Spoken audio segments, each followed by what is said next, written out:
पाकिस्तान के दानिश्वरों, वकला, एक सिपाही से लेकर जर्नल तक तमाम मुल्क के जजेस,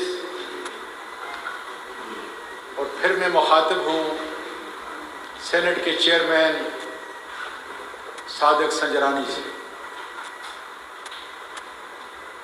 मेरे दोस्तों, वाक़या कुछ इस तरह है कि मैंने चंद दिन पहले एक प्रेस कॉन्फ्रेंस की और जिसमें बड़ी वजाहत के साथ अल्लाह के फजल से ये कहा कि मुझको इसलिए कोई दबा नहीं सकता कि अल्लाह के फजल से मैंने करप्शन नहीं की। मैंने इस मुल्क की कोई चीज़ ली नहीं, इस मुल्क को दिया है और उसकी सारी तफसील सुप्रीम कोर्ट ऑफ पाकिस्तान के मीडिया टॉक के अंदर जो है आपने वो सुनी।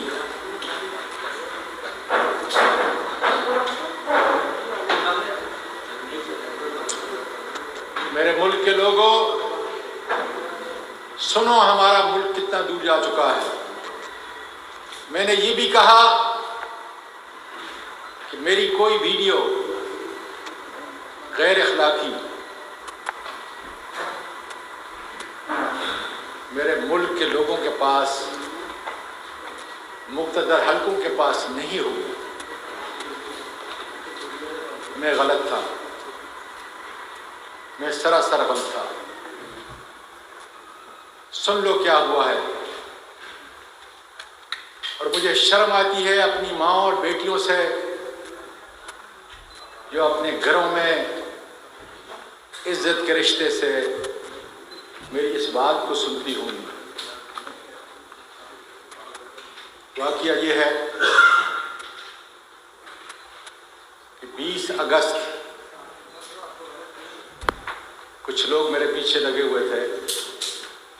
20 अगस्त को, बल्कि मैं यहाँ से शुरू करता हूँ कि आज रात को क्या हुआ और क्यों मैं ये प्रेस रिलीज पूरे पाकिस्तान और बैरून मुल्क पाकिस्तानियों को बता रहा। 9 बजे के करीब आज रात मैं यहाँ था। मेरी बीवी इस्लामाबाद में,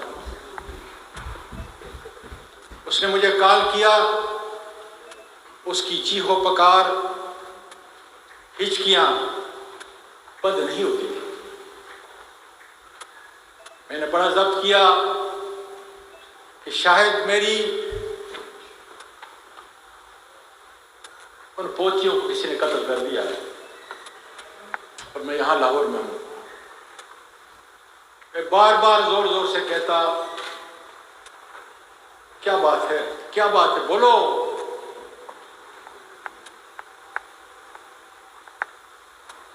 से आवाज नहीं निकलती थी, चीखो पुकार के रहा। एक दफा, 2 दफा तंग हुआ। ये सिलसिला कुछ 4-5 मिनट तक चलता रहा। उसके बाद मेरी बेटी जो अमेरिका से सिर्फ इस वाक़ये के लिए आई हुई है, मैंने उसको कॉल किया। मैंने कहा, बेटा तुम्हारी 2 जवान बेटियां हैं, न मुझसे और न तुम्हारी माँ से तुम्हारी कोई चीज छुपी हुई है। हमने तो तुम्हें इस तरह अपने हाथों में नहलाया और बड़ा किया है। मेरी सबसे अजीज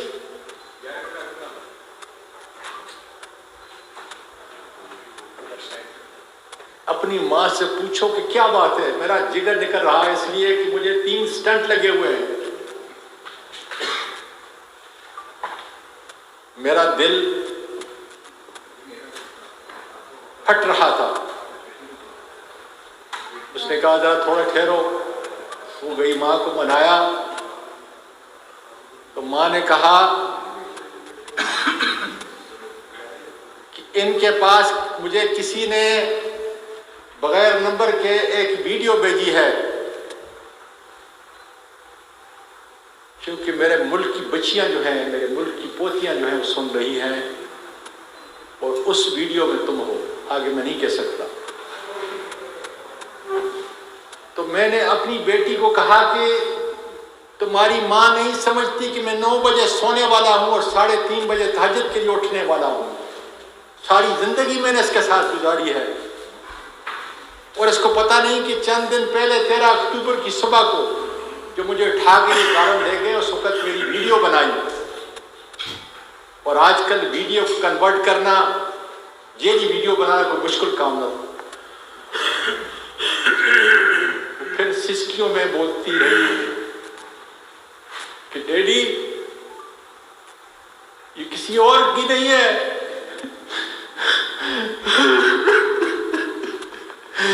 ये तुम्हारी और मेरी मामा की है।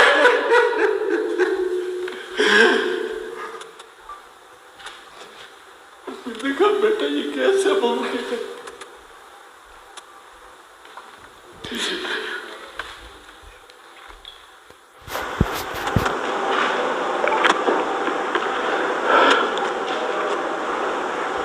अल्लाह मुझे इतनी कुव्वत अता कर कि मैं अपनी कौम का, अपनी बच्चियों को ये पैगाम पहुंचा सकूं। उसने कहा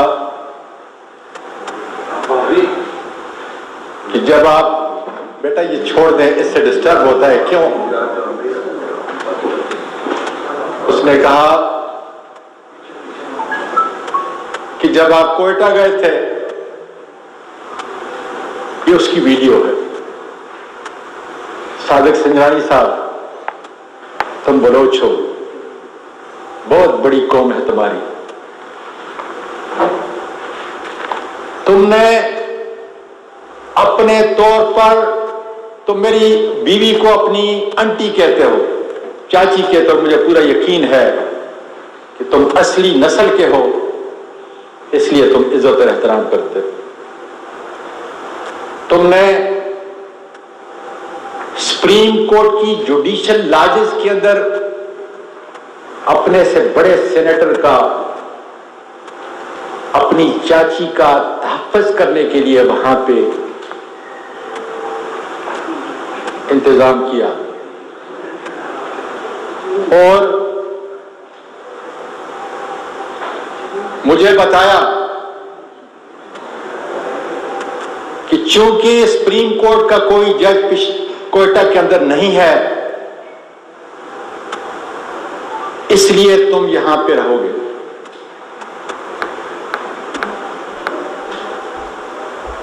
मेरी बीवी जो महफूज जगह पे मुल्क छोड़ के चली चुकी है, मेरी आखिरा समाया था। मेरी पोतियां जिनको मैंने अमेरिका में पैदा हुई यहां पे लेके आया, ट्रोमा और स्कार लेके मेरे इस मुल्क से, मेरे मुल्क के वासियों सुनो, तो आज अपने दादा के इस मुल्क से जो कायद आज़म ने बनाया था, उनको मजबूर किया गया, जिस तरह बहुत सारे लोगों औरों को, कि वो मुल्क छोड़ के चली जाए, और उन्होंने अपने दादा को नहीं छोड़ दिया। मेरे मुल्क के लोगों, जिस शख्स ने हराम नहीं खाया, मिलियनों मिलियन डॉलर मैंने अपने इस मुल्क के अंदर आए गरीबों, मस्कीनों, बेवाओं और यतीमों का आसरा रहा। वकालत में आला की, पार्लियामेंट में 17-18 साल से गुजारे। करदार पे खुदा गवाह है, सुबह तक कोई जो मेरे इर्द गिर्द रहते सारे जानते हैं कि मेरी जिंदगी का, मेरी वाइफ की जिंदगी का मामूल कि 9 बजे हम सोते हैं, 3:30 बजे उठते हैं, सारी जिंदगी। मैं तो अपने परवरदिगार से सवाल कर रहा हूं, या परवरदिगार, ये मुल्क पाकिस्तान है,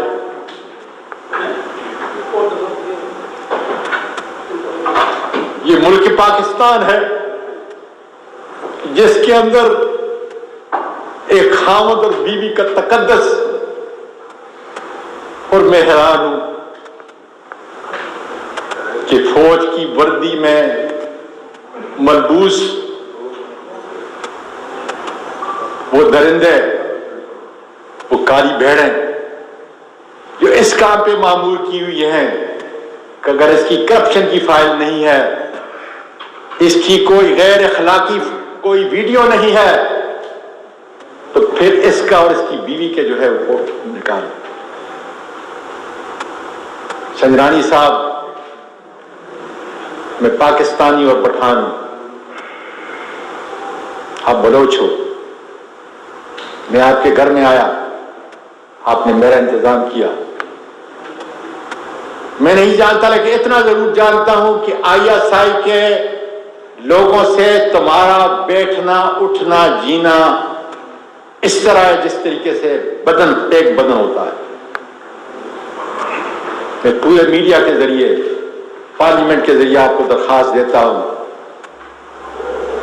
कि तुम्हारी चाची को और तुम्हारे चाचे को इस मिल्लत इस्लामिया के अंदर इतनी गिरावट का शिकार बनाया है।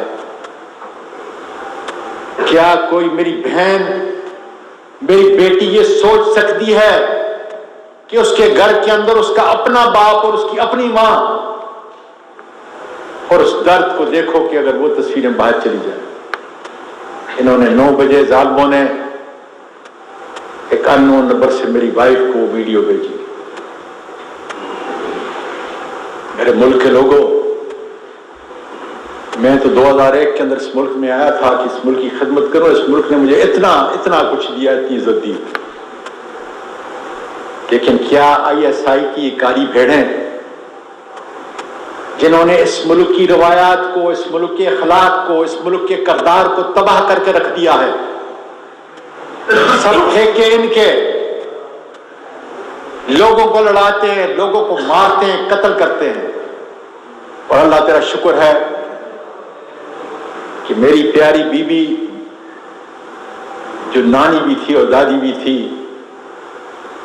मेरी बहू और मेरी 3 पोतियां हिफाजत से यहां से निकल चुकी हैं। किस मुल्क से? ये अफ्रीका नहीं है, ये ला इलाहा इल्लल्लाह मुहम्मदुर रसूलुल्लाह के मुताबिक बना। बाजवा साहब, मेरे खानदान के कितने लोग सिपाही से लेकर लेफ्टिनेंट जनरल तक इस मुल्क की खिदमत की,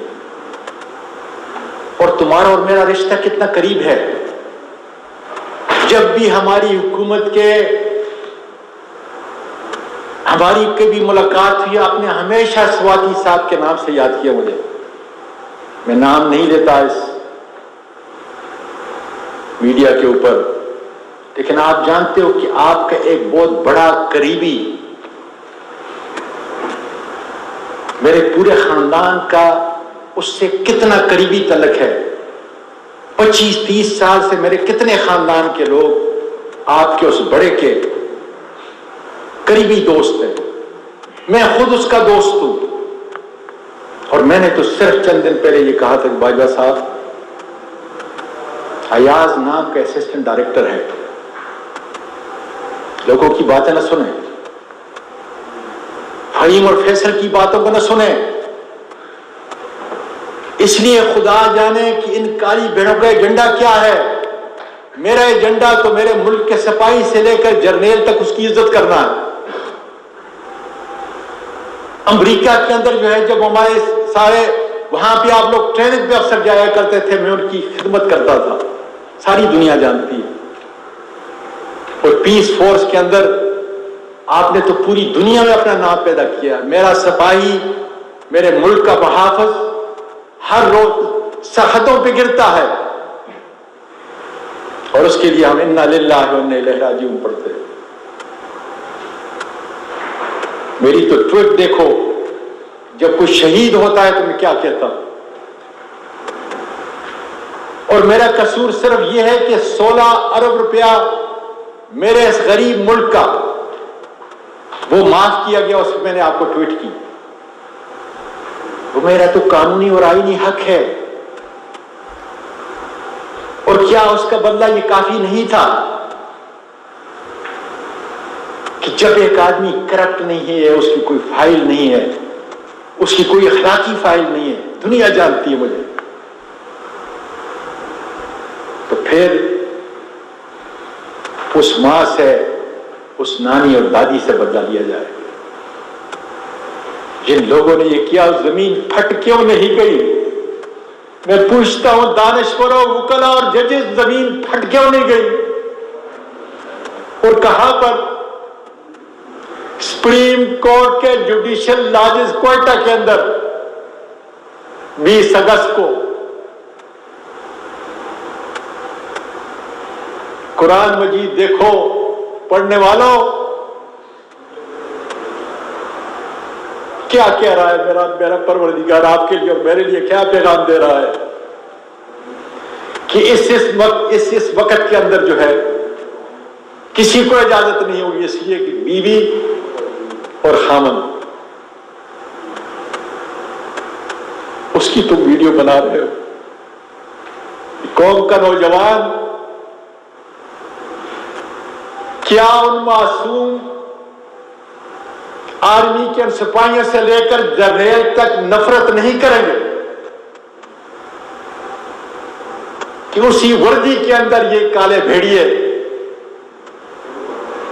इस मुल्क की अखलाकियात को इतना गिरा दिया है, इतना गिरा दिया है कि लोगों की जबानें बंद करने के लिए ये मासूमों का कत्ल मुल्क से और मुल्क से बाहर भी करते हैं। मेरे पास तो सिवाय इज्जत के कुछ भी नहीं था, इस मुल्क में बड़ा हुआ और फिर सब कुछ इस मुल्क को दे रहा हूं। कौन सा कसूर था? और अब तो अल्लाह का शुक्र है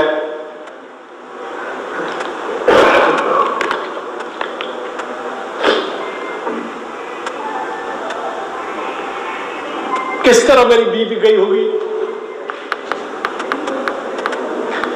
जिसके साथ 16 साल की उम्र में मैंने शादी की, अपनी पसंद की शादी की, जिसने मेरे पोतों को, नवासों को नहीं बल्कि पूरी फैमिली को, यतीमों और मस्कीनों के लिए, और 1 महीने में 10 दिन वो रोजे रखती है। उसकी इज्जत को मुल्क के जजेस इतना आसान है, इतना सस्ता सौदा किया निजामों ने। ए मेरे मुल्क के मीडिया के लोगों, कब तक तुम्हारी जबानों के ऊपर जो है ताले लगेंगे? कब तुम्हारी जबान खुलेगी अपने इस मुल्क के लिए? क्या हो रहा है नीचे? बाजवा साहब, क्या आज भी आप नहीं पूछ सकते कि इस मुल्क की एक बेटी, मां, जो दादी भी है और नानी भी, उसको मुल्क छोड़ने पे क्यों मजबूर किया गया? क्या कसूर था उसका? मेरा कसूर सही कि मैंने ट्वीट किया।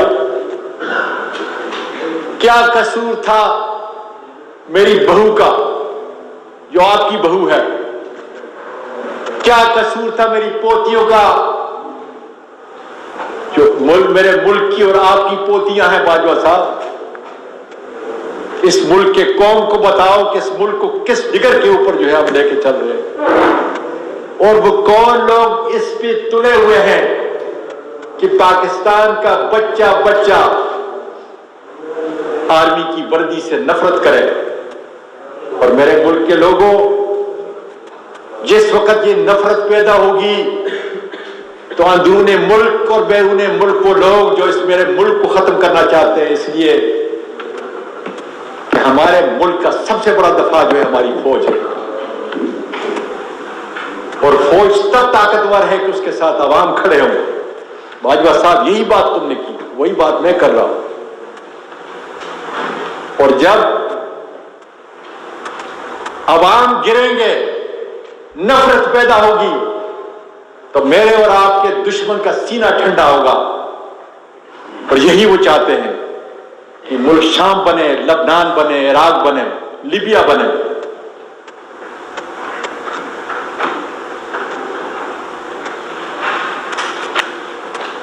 चंदानी साहब, फिर कहता हूं, मैं तुम्हारे घर के अंदर था, मुझे मालूम नहीं था कि सुप्रीम कोर्ट के उस लाजिज के अंदर भी ये काले भेड़िए बाहर की नहीं, मियां और बीवी के साथ जो है इतना गिरावट, इतना गैर अखलाकी काम। और क्या मेरे मुल्क की सारी बच्चियां और माएं आपसे नहीं पूछेंगी कि ये क्या हुआ है? क्या मेरे मुल्क का मुअर्रिख जो है ये नहीं पूछेगा कि इन बच्चियों को, इन माओं को क्यों मजबूर किया गया कि मुल्क को छोड़े, अपने मुल्क को छोड़े? मैं अपने वकीलों से कहता हूं, कहां है तुम्हारा बार और बेंच का निजाम? कब इंसाफ के तराजू के नीचे खड़े होकर तुम सच की आवाज बोलोगे कि मैं तो आखिर वकील भी तो हूं और मैं पार्लियामेंटेरियन से कब तुम्हारी तालों की जबानें खुलेगी? अक्रॉस द बोर्ड कब ये तुम बोलोगे?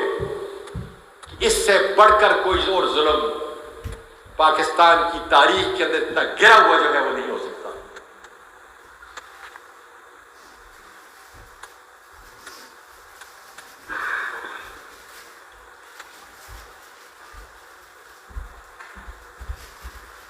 मैं कौम की माओं को कहना चाहता हूं, कौम की बेटियों को कहना चाहता हूं, इस जुल्म की आवाज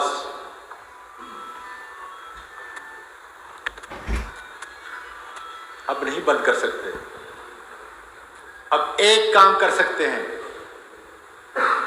इंशाअल्लाह ताला मेरा ये अज़म, हकीकी आज़ादी का अज़म, ये बढ़ता रहेगा।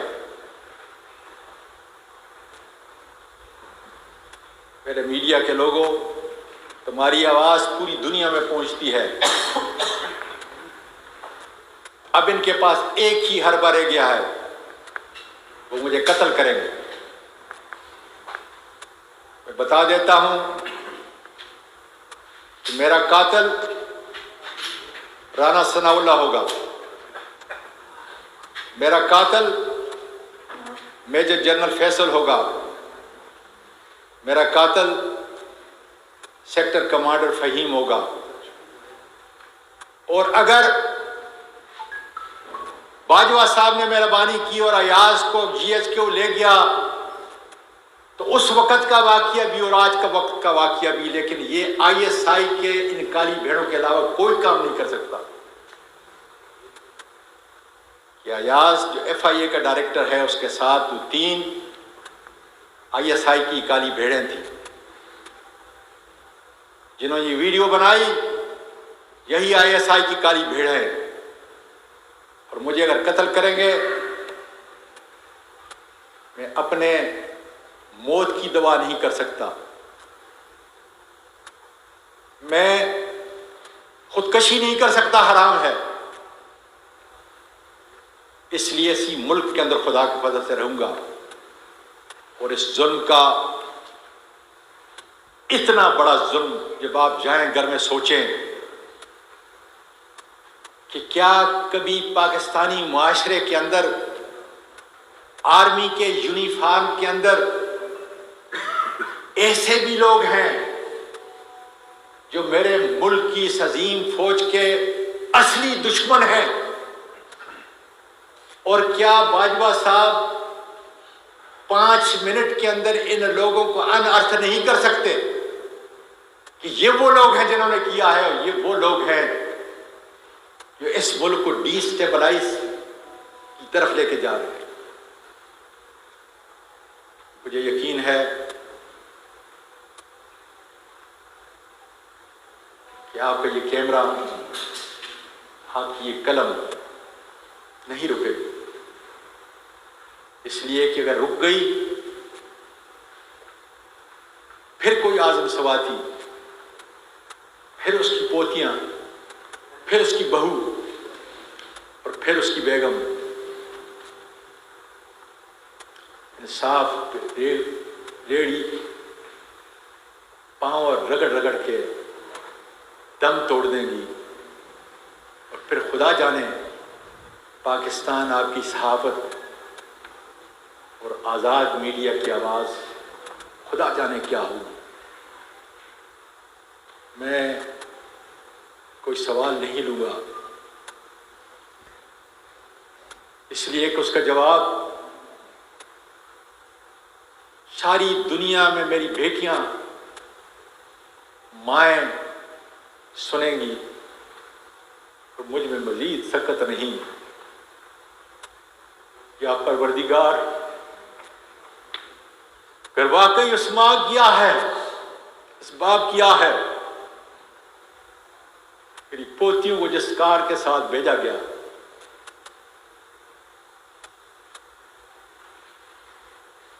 तो फिर मेरे परवरदिगार जुल्म पे अपनी बिजली करा और मेरे मुल्क के लोगों उठो। अगर इसी तरीके से हमने बुज़दिली का सबूत दिया, इसी तरीके से हमारी वीडियो बनती रही और हम ज़मीर के सौदे करते रहे, उनके सामने झुकते रहे, तो खुदा की कसम न सहाफ़त इस मुल्क को बचा सकेगी, न पाकिस्तान की बहादुर अफवाज, नहीं पाकिस्तान की अवाम। पाकिस्तान पाइंदाबाद।